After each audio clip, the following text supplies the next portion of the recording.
Assalamualaikum. Selamat datang di Nikmat Sehat Channel. Ada dua kenikmatan yang banyak manusia tertipu, yaitu nikmat sehat dan waktu luang. Oleh sebab itu, kita harus memanfaatkan kesehatan dengan sebaik-baiknya.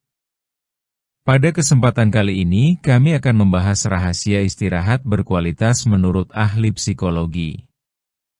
Setiap orang pasti pernah merasa lelah setelah beraktivitas seharian. Rasa lelah adalah sinyal alami dari tubuh dan pikiran bahwa kita butuh waktu untuk berhenti sejenak. Istirahat bukan hanya soal tidur, tetapi tentang bagaimana kita memberi waktu bagi tubuh dan pikiran untuk pulih.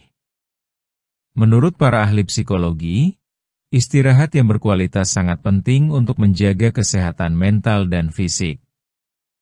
Namun, sayangnya masih banyak orang yang belum benar-benar memahami bagaimana cara beristirahat dengan baik.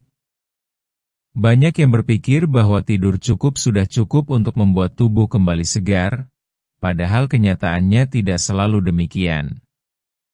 Ada banyak hal yang memengaruhi kualitas istirahat, dan jika kita tidak memperhatikannya, maka tubuh dan pikiran kita bisa tetap merasa lelah meskipun sudah tidur berjam-jam. Berikut ini adalah beberapa rahasia istirahat berkualitas menurut ahli psikologi yang bisa kita terapkan dalam kehidupan sehari-hari.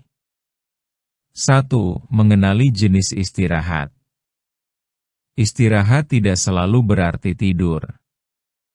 Ada berbagai jenis istirahat yang diperlukan oleh tubuh dan pikiran.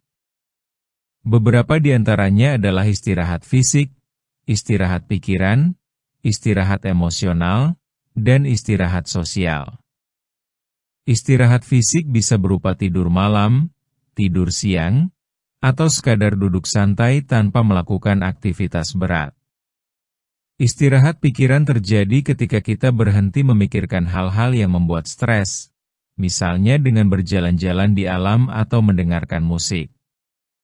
Istirahat emosional terjadi saat kita bisa mengekspresikan perasaan, tidak menahan beban batin sendirian. Sedangkan istirahat sosial terjadi saat kita berinteraksi dengan orang-orang yang bisa membuat kita nyaman dan diterima apa adanya. 2. Tidur yang cukup dan berkualitas. Tidur tetap menjadi bagian penting dari istirahat. Namun, tidur yang berkualitas tidak hanya soal berapa lama kita tidur, tetapi juga bagaimana kualitas tidur tersebut. Menurut psikolog, tidur yang baik biasanya terjadi selama 7-8 jam setiap malam. Namun, yang lebih penting adalah apakah kita merasa segar saat bangun tidur atau tidak. Beberapa cara untuk memperbaiki kualitas tidur adalah tidur dan bangun pada waktu yang sama setiap hari, menghindari tidur terlalu larut malam, tidak menggunakan alat elektronik menjelang tidur, serta menjaga suasana kamar agar tenang dan nyaman. Suhu ruangan yang sejuk, pencahayaan yang redup, dan tempat tidur yang bersih sangat membantu membuat tidur menjadi lebih nyenyak. 3. Menjaga pikiran dari beban berlebihan.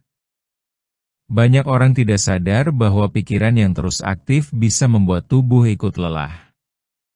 Ketika kita memikirkan terlalu banyak hal, terutama yang menimbulkan kekhawatiran, otak kita akan terus bekerja meski tubuh sedang beristirahat.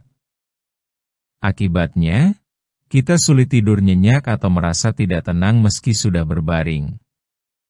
Cara menghindarinya adalah dengan membuat catatan hal-hal yang perlu dilakukan, menyelesaikan pekerjaan secara bertahap, serta tidak membawa urusan pekerjaan sampai ke rumah atau ke tempat tidur. Bila perlu, lakukan kegiatan yang bisa membuat pikiran tenang seperti membaca buku ringan atau menulis jurnal sebelum tidur. 4. Mewujudkan waktu tenang di tengah kesibukan. Seringkali, kita merasa tidak punya waktu untuk istirahat karena terlalu sibuk. Padahal, menyisihkan waktu sejenak dalam sehari bisa membuat kita lebih produktif dalam jangka panjang. Menurut ahli psikologi, otak manusia tidak dirancang untuk terus bekerja tanpa henti. Ia butuh jeda agar bisa kembali bekerja secara maksimal. Kita bisa menyelipkan waktu istirahat singkat selama 5-10 menit setiap beberapa jam sekali. Misalnya dengan berdiri sejenak, menghirup udara segar, minum air putih, atau sekadar memejamkan mata. Hal-hal kecil ini bisa memberi dampak besar bagi ketenangan pikiran. 5. Menjaga hubungan yang sehat. Istirahat tidak hanya berkaitan dengan tubuh, tetapi juga dengan hubungan sosial. Kadang, berada di sekitar orang yang membuat kita nyaman justru bisa menjadi bentuk istirahat yang menyenangkan. Sebaliknya, jika kita berada di lingkungan yang membuat stres atau tertekan, maka kita tidak akan pernah benar-benar bisa beristirahat meski tubuh tidak bergerak. Cobalah untuk memilih dengan siapa kita menghabiskan waktu. Berada bersama orang yang membuat kita merasa diterima dan dihargai bisa membantu kita merasa lebih ringan secara emosional. Curhat kepada sahabat, bercanda dengan keluarga, atau sekadar duduk bersama tanpa bicara bisa menjadi bentuk istirahat sosial yang sangat berarti. 6. Melakukan hal yang disukai. Melakukan hal yang kita sukai bisa menjadi cara ampuh untuk mengisi kembali energi. Entah itu merawat tanaman, memasak, melukis, menulis, atau bermain alat musik, semua kegiatan yang membuat hati senang bisa menjadi bentuk istirahat yang efektif. Ketika kita menikmati suatu aktivitas, tubuh kita tetap bergerak tetapi pikiran kita terasa lebih ringan. Ahli psikologi menyarankan agar kita menyisihkan waktu setiap minggu untuk melakukan hobi. Tidak perlu lama, yang penting dilakukan dengan sepenuh hati. Dengan cara ini, kita bisa terhindar dari kejenuhan dan lebih semangat menjalani hari. 7. Menerima bahwa istirahat adalah kebutuhan. Salah satu kesalahan umum yang sering terjadi adalah menganggap istirahat sebagai bentuk kemalasan. Padahal, istirahat adalah bagian penting dari hidup sehat. Bila tubuh dan pikiran kita terus dipaksa bekerja tanpa henti, maka dampaknya bisa sangat buruk. Kita bisa mengalami stres berat, gangguan tidur, sulit berkonsentrasi, bahkan merasa putus asa. Menerima bahwa istirahat adalah hal yang wajar dan perlu adalah langkah awal menuju hidup yang lebih seimbang. Jangan merasa bersalah saat mengambil waktu untuk diri sendiri.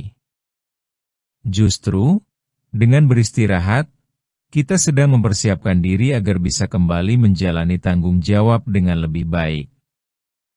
Penutup. Istirahat bukan sekadar berhenti dari aktivitas, tetapi tentang memberi ruang bagi tubuh dan pikiran untuk kembali pulih. Dengan memahami jenis-jenis istirahat dan menerapkannya dalam kehidupan sehari-hari, kita bisa merasakan manfaat besar bagi kesehatan dan kebahagiaan. Ahli psikologi mengajarkan bahwa istirahat yang berkualitas bukan hanya soal tidur cukup, tetapi juga tentang bagaimana kita memperlakukan diri sendiri dengan lebih bijaksana.